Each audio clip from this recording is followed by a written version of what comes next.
Hello, welcome to my channel জ্ঞানের আলো। ষষ্ঠ থেকে নবম শ্রেণীর সকল শিক্ষার্থীকে জানাই আমার শুভেচ্ছা।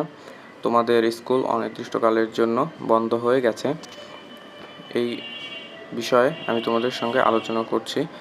তোমাদের যে ষান্মাসিক সামষ্টিক মূল্যায়ন হচ্ছে সেটাও স্থগিত হয়ে গেছে। এটা কোটা ব্যবস্থার কারণে হয়েছে।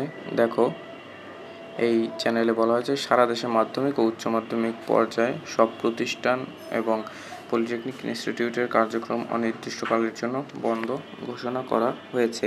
মঙ্গলবার 16 জুলাই সন্ধ্যায় এ বিজ্ঞপ্তি এমন নির্দেশনার কথা জানিয়েছে শিক্ষা মন্ত্রণালয়, অর্থাৎ এটা শিক্ষা মন্ত্রণালয় থেকে প্রকাশ করা হয়েছে। বিজ্ঞপ্তিতে বলা হয়েছে, বিদ্যালয় ও কলেজগামী শিক্ষার্থীদের নিরাপত্তার বিষয় বিবেচনায় নিয়ে মন্ত্রণালয়ের আওতাধীন মাধ্যমিক ও উচ্চ মাধ্যমিক পর্যায়ে সব শিক্ষা প্রতিষ্ঠান ও পলিটেকনিক ইনস্টিটিউট সমূহ শ্রেণী কার্যক্রম পরবর্তী নির্দেশনা না দেওয়া পর্যন্ত বন্ধ থাকবে। অর্থাৎ তোমাদের আর যখন স্কুল খুলবে বলবে এর আগে পর্যন্ত তোমাদের স্কুল বন্ধ থাকবে। সরকারি চাকরির কোটা ব্যবস্থা সংস্কার দিতে আন্দোলন ঘিরে আজ ও গতকাল দেশের কিছু এলাকায় সংঘর্ষের ঘটনা ঘটেছে। সংঘর্ষে আজ ঢাকা, চট্টগ্রাম ও রংপুরে সংঘর্ষে 6 জন নিহত হয়েছে।